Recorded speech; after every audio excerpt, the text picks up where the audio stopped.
여러분 안녕하세요. 여러분과 토양 환경 끝까지 함께하는 전나온입니다. 자, 이번 시간부터 법규의 거의 이제 첫 강의로 보시면 되겠죠? 토양 환경 보전법 본강의로 들어가는데, 자, 법이니만큼 가장 이제 큰 단위예요. 그래서 우리가 이제 이후에 나오는 시행령이라든지 시행 규칙들을, 자, 이게 뭐야, 왜 나온 거야를 의문이 없게끔 하려면은 법을 좀 잘 살펴봐야 됩니다. 잘 살펴보면 살펴볼수록 여기에서 세부규칙으로 시행령 나오고 시행규칙 나오고, 여기서 잘 보완하지 못할 것들을 새로 시행령으로 만들고, 이런 것들이 있겠구나라는 거를 조금 이해할 수가 있어요. 사실 법이라는 거는 이해하려고 하면 할수록 조금 더 골치 아픈 면이 있기는 하지만은, 자, 이해가 되면은 그렇구나 하고 넘어가시면 되고, 안 되면 이런 내용이 있구나 하고 그냥 쭉 넘어가시면 돼요. 그걸 갖다가 그냥 파갖고 막 이렇게 골치 아프게 생각하면은 조금 학습하기는 어렵습니다. 그래서 술술술 그냥 내가 만화책을 읽듯이, 만화책은 뭐 이해하면서 보려고 하지 않잖아요. 자, 그러한 느낌으로 좀 가시면 좋겠습니다. 자, 출발해 볼게요. 첫 번째로 총칙이 나오는데, 총칙에서 첫 번째 1조가 바로 목적입니다. 이 토양환경보전법이 제정되는 목적.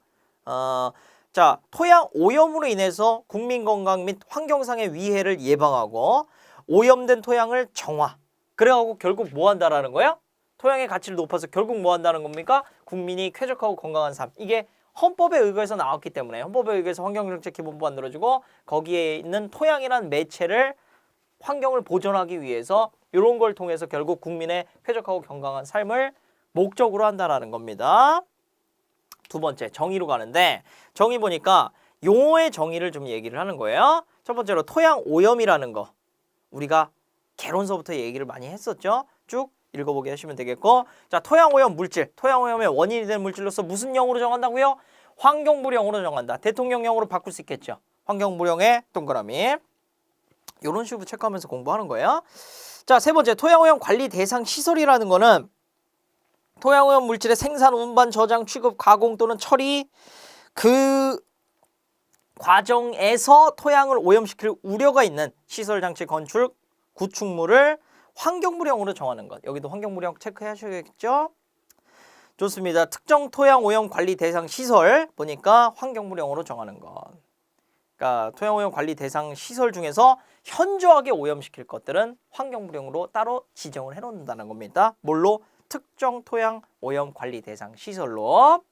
자, 다섯 번째, 토양 정화라는 거 쭉 읽어보게 하시면 되겠고요. 6번, 토양 정밀 조사. 또 해가지고 오염물질의 종류, 오염의 정도 및 범위를 뭘로 정하죠? 환경부령으로 정한다.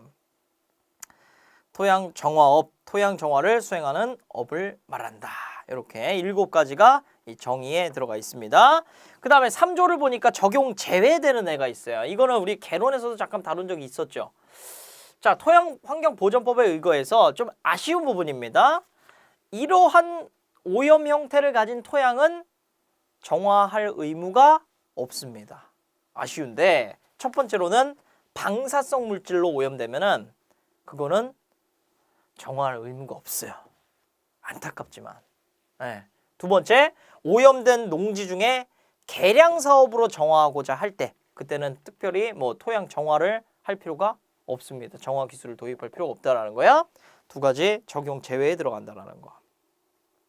자, 그 다음에 4조 넘어가겠습니다. 토양 보전 기본 계획의 수립. 가장 많이 나오는 부분 중에 하나가 바로 이 숫자 바꾸는 거. 10년마다 이 기본 계획을 수립한다라는 거예요. 10년 꼭 기억해 주시길 바랍니다. 1번 5년, 2번 10년, 3번 30년, 4번 40년 나올 거예요. 몇 년이라고요? 10년. 토양 10년입니다. 기본 계획. 좋습니다. 그 다음에 각 호의 사항들 쭉 기본 계획에 포함되어야 되는 사항들 있죠? 1, 2, 3, 4, 5, 6, 7 있는데 반드시 외워주셔야 됩니다. 자, 시책사항, 진행, 장래, 예측하는 거, 그다음에 방지에 관한 사항, 토양 이용에 관한 사항, 정화 관련된 기술의 개발 및 관련 산업 육성에 관한 사항, 또 기술 인력 교육 및 양성에 관한 사항, 토양 보존에 그 밖에 필요한 사항들까지가 되겠습니다. 자, 4조의 2를 볼게요. 토양오염 우려 기준이라고 하는 거는 건강재산, 동물, 식물, 생육에 지장을 줄 우려가 있는 토양오염의 기준으로 뭘로 정한다고요? 환경부령으로 정한다. 꼭 기억을 해주시고요.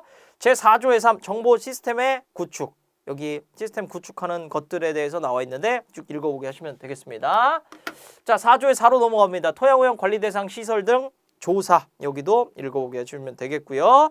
특별히 뭐 환경부령으로 정한다. 이렇게 나와 있죠. 그 4조의 4에 3항에 보시면은 조사의 방법, 대상, 절차 등에 필요한 사항은 환경부령으로 정한다. 거기만 체크하고 쭉 읽어보게 하겠습니다. 자, 4조의 5로 넘어갑니다. 읽어보게 하시면 되겠고요. 5조로 넘어갈게요. 토양의 오염도 측정, 토양 오염도 측정인데, 자, 전국적으로 환경부 장관님은 측정망을 설치를 해야 돼요. 측정망을 전국적으로 설치하고 토양 오염도를 상시 측정을 해야 된다라는 거. 자, 상시 측정 요거 빈칸 해놓고 뭐 땡땡 측정, 뭐 정밀 측정 땡땡하고 4번에 상식 측정 이렇게 찾으세요 할 수 있습니다. 상식 측정 밑줄 하나 쳐두고요. 그 다음에 2항에 보면은 이거 전에 시험 문제 나왔던 부분인데 어떻게 나왔냐면, 자, 여기 내용이 이렇습니다. 뭐냐면 관할 구역 중에서 토양 오염이 우려되는 해당 지역에 대하여 오염 실태를 조사를 해야 돼요. 자, 조사하고 나서 이 경우에 시장, 군수, 군청장은 환경부령에 정하는 바에 따라서 토양오염 실태 조사의 결과를 어디다 누구한테 보고하죠? 시도지사에게. 정리해보면은, 자, 누가 시도지사한테 보고를 합니까? 시장, 군수, 구청장 님은 누구한테 보고를 해야 돼요?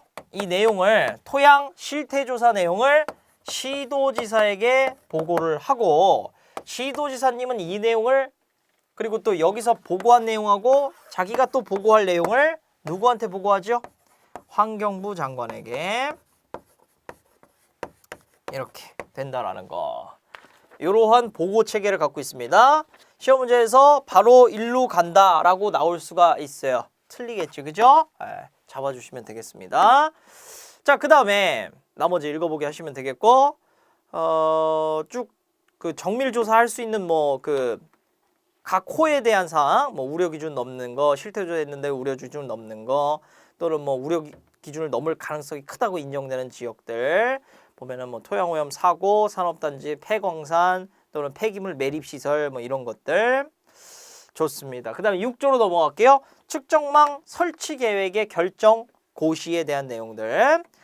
누구든지 그 도면을 열람할 수 있어야 되는데 누구나 열람할 수는 없다 할 수가 있겠죠. 이런 것들 잘 체크해 놓으시면 되겠습니다. 누구든지 그 도면 열람할 수 있어요. 자, 6조의 2로 넘어갑니다. 표토의 침식 현황 조사 보니까 거기에 지금 침식 현황 조사하는 그 항목이 보니까 상수원 보호구역, 그 다음에 2조에 보니까 수변구역, 수변구역이나 이런 상수원 보호구역은 이 정도 조사를 할 수 있다는 겁니다. 표토의 침식 현황 조사. 자, 그 다음에 6조의 3으로 넘어가죠. 국유재산 등에 대한 토양 정화. 이건 얘기가 뭐냐면은, 자, 이미 토양 정밀 조사가 실시된 이런 경우 빼고는 국유재산 등에 대한 부분들은 이 토양 정밀 조사를 한 다음에 토양 정화를 할 수 있다라는 겁니다. 어떤 데가 지금 들어가 있는지 보니까 첫 번째로 국유재산으로 인해서 우려 기준을 넘는 토양이 발생해서 토양 정화가 필요한 경우, 이럴 때는 토양 정밀 조사한 다음에 토양 정화해야 된다는 거죠. 그 다음에 토양 정화를 하는 경우로서 긴급한 토양 정화가 필요하다는 경우, 이럴 때 해야 되겠죠. 그 다음에 오염 토양 개선 사업을 하는데 긴급한 토양 정화를 해야 된다, 해야 되고, 이런 세 가지 사항일 때 토양 정화, 정밀 조사한 다음에 토양 정화 해야 되겠습니다. 자, 그 다음에 내용들은 쭉 읽어보기 해주시면 되겠고요. 환경부령 이런 거 좀 잘 체크하시면서 보시면 되겠고. 자, 7조로 넘어갑니다. 토지 등의 수용 및 사용 파트로 좀 가는데, 자, 졸고 계신 거 아니죠? 여러분 졸고 계신 거 아니죠? 재밌게 보고 계시는 거죠? 아주 재밌습니다. 자, 보면은 정착된 물건을 수용 또는 사용할 수가 있다. 그러니까 어떤 지역인지 보니까 4가지 항목이 들어와 있는데, 상식 측정, 토양오염 실태조사, 정밀조사, 측정망 설치 또는 표도의 침식 현황 및 정도에 대한 조사, 국유재산 등에 대한 토양 정화, 이 4가지는 물건을 수용 또는 사용할 수가 있다라는 거예요. 나머지 읽어보기 하시고, 자, 타인의 토지의 출입에 대한 내용입니다. 이거 뭐냐면은 어떨 때 타인의 이제 토지에 출입할 수가 있냐면 이 지금 위해성 평가를 하거나 토양 이제 정밀 조사를 하려고 관련 이제 그 직원이나 이제 공무원이 이제 들어갔을 때 그때는 타인의 토지에 이제 출입할 수 있고, 출입해가지고 이 조사를 하는데 장애물로 여겨지는 뭐 나무라든지 돌이나 흙 같은 것들은 제거할 수가 있어요. 좀 무시무시한 이제 법령이죠. 야, 여기가 오염됐는데 여기 위에 엄청나게 비싼 나무가 있었어요. 아, 이거 좀 조사해야 돼갖고 이거 나무 좀 뽑아버리겠습니다. 그럴 경우가 있다라는 겁니다. 그래서 이런 좀 권한을 갖고 있고요. 장애물 같은 것도 뭐 당연히 변경하거나 제거할 수가 있어요. 시장군수 구청장의 동의만 받는다고 하면은.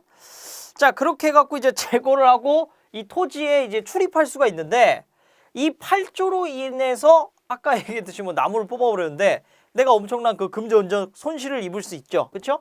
그 손실이 있다고 생각됐을 때는 구조에 의거해서 보상될 수가 있다라는 거예요. 그래서 이 구조의 내용은 8조의 이런 출입이나 장애물을 제거하는 과정에서 이런 손실이 생기면은 그거에 대한 보상되는 이제 내역들을 여기에 대해 좀 명시하고 있습니다.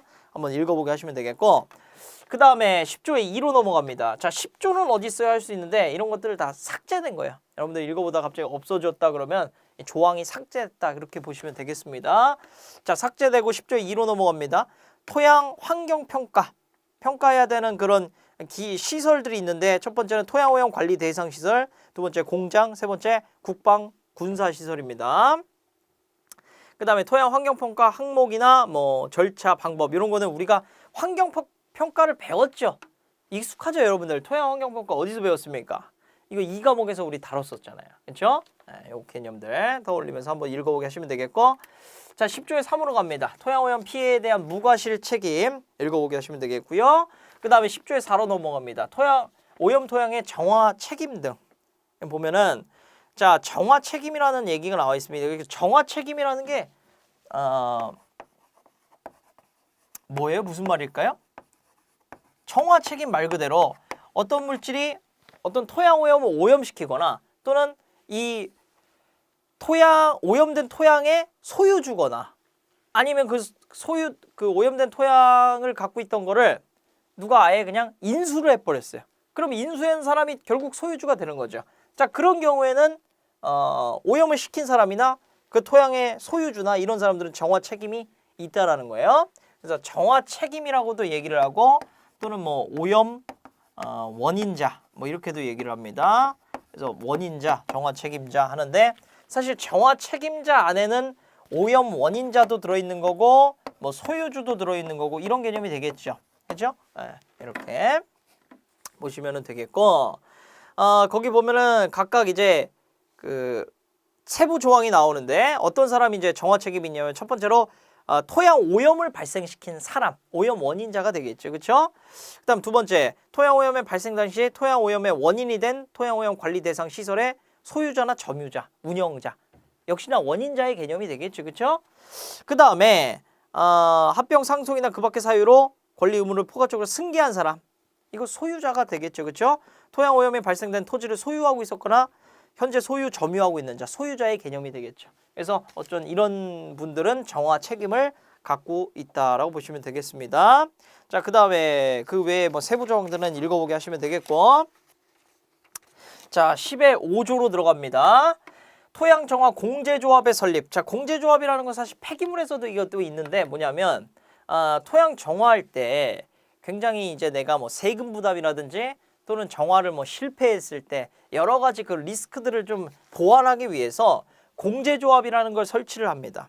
그래갖고 정화를 보증하고 정화에 드는 재원들을 이제 확보하기 위해서 설립된 게 이 공제조합이에요. 조합은 법인으로 한다라는 거고, 법인에 하나 동그라미 하겠습니다. 자, 설립 등기를 함으로써 성립이 된다 보시면 되겠고, 자, 10조의 6 조합의 사업들, 요거는 읽어보게 하시면 되겠고요. 10조의 7 분담금에 대한 내용 역시나 읽어보게 하시면 되겠고, 10조의 8 민법의 준용 읽어보게 하시면 되겠습니다. 자, 10조의 9로 넘어갑니다. 토양 정화 자문위원회를 둬야 되는데, 자, 위원회는 구성이 어떻게 되냐면 위원장을 포함해서 5명 이상 9명 내외. 그러니까 5명을 위원회로 구성했다고 하면은 여기 위원장을 포함하니까 위원장 1명, 뭐 거기 조직원, 이 정화위원원 뭐 4명이 되겠죠, 그렇죠? 이런 식으로 구성된다라는 거예요. 9명 내외니까 시험 문제 이렇게 나올 수 있어요. 자문위원회를 구성했는데 1명의 이제 위원장을 두고 9명의 이제 그 조직원을 뒀습니다. 위원들을 뒀습니다. 위원이라고 해야 되겠죠? 조직원 좀 그렇다. 자, 위원장을 두고 이제 위원을 9명을 이제 뒀다. 됩니까? 안 됩니까? 안 되죠. 9명 내외니까 위원장을 포함해서 이거는 10명 아닙니까? 그래서 이런 거 한번 확인해 보시면 되겠습니다. 5명 이상 9명 내외. 5명 미만인지 또 10명으로 들어가는지 이거 확인해 보시면 되겠고, 대통령령으로 정한다는 거예요. 자, 10조에 10으로 갑니다. 토양환경센터의 설치 운영에 대한 사항. 특히나 거기 지금 어떨 때는 환경센터를 설치 운영할 수 있다라는 그 내용인데, 각 호의 업무를 좀 효율적으로 추진하기 위해서 좀 된다라는 거죠. 그 업무들이 지금 나와 있는 거예요. 거기 지금 1, 2, 3, 4, 5호로 해가지고 업무가 나와 있는데 그거 잘 읽어보게 해주시면 되겠고, 그 다음에 토양환경센터 운영은 무슨 영으로? 요거 대통령령으로 정한다는 겁니다. 넘어가겠습니다. 이제 총칙을 마무리하고 토양오염의 규제로 넘어갈게요. 규제. 자, 11조로 갑니다. 토양오염의 신고. 어떨 때 신고해야 되냐면, 첫 번째로 생산, 운반, 저장, 취급, 가공, 처리하는 자가 그 과정에서 토양오염을 유출이나 누출한 경우에. 그 다음에 두 번째는 토양오염 관리 대상 소유, 점유, 운영하는 자가 결국 그 오염 관리 대상 시설이 설치되어 있는 부지 또는 그 주변 지역에 토양 오염이 오염된 사실을 발견한 경우, 이럴 때 또 신고해야 되고, 그다음에 토지의 소유자나 점유자가 토지가 오염된 사실을 발견할 때, 세 가지는 신고를 해야 된다라고 보시면 되겠고요. 자, 읽어보게 하시고 12조로 넘어갑니다. 특정 오염 관리 대상의 시설의 신고 등, 요거는 무슨 영으로 정하는 내용을 변경할 때도 또한 같다 하는데, 여기 환경부령 있고, 좀 잘 정리하셔야 되는 게 두 가지가 나오는데, 자, 1항을 좀 읽어봐야 되겠네요. 특정 토양 오염 대상 관리 시설을 설치하려는 자는 대통령령으로 정하는 바에 따라서, 자, 대통령령 하나 나오죠. 그 다음에 설치 계획을 관할 시장, 도지사, 또 시장군수구청장에게 신고해야 되고, 신고한 사항 중에서 환경부령으로 정하는 내용을 변경할 때도 또한 같다라는 겁니다. 두 가지, 대통령령, 환경부령. 빈칸 2개 해놓고 땅땅 이렇게 해서 1번은 대통령령, 환경부령, 2번 환경부령, 환경부령, 3번 대통령령, 대통령령, 뭐 이런 식으로 할 수가 있어요. 대통령, 환경부령, 그렇게 정리해 주시면 되겠고요. 자, 12조의 2로 가겠습니다. 다른 법률에 따른 변경 신고의 의제. 이거는 자, 무슨 얘기냐면, 특히나 이제 사업장의 명칭이나 대표자가 변경되는 경우에는 변경 신고해야 돼요. 근데 자, 보통 이제 토양오염 시설이 뭐까지 같이 겸임하고 있냐면, 자, 어떤 공장이 있어요. 공장에서 흙만 오염시킬까요? 그러니까 이게 토양오염 시설이라고 얘기를 안 하고, 공장은 자, 법에 따라서 뭐 이제는 다 이제 통합환경관리로 그래서 이제 하려고 하지만은 수질오염 시설이 될 수도 있는 거고, 또 배기가스가 나오면 대기오염 시설이 될 수도 있고, 여기에 또 폐기물도 배출되면 폐기물도 관리를 해야 되는 거야. 그래서 매체에 따라서 이런 뭐 4가지, 5가지 이런 법률을 다 준수를 하고 있어야 됩니다. 자, 근데 공장이 이 대표자가 변경되거나 아니면은 시설의 명칭이 변경이 됐어요.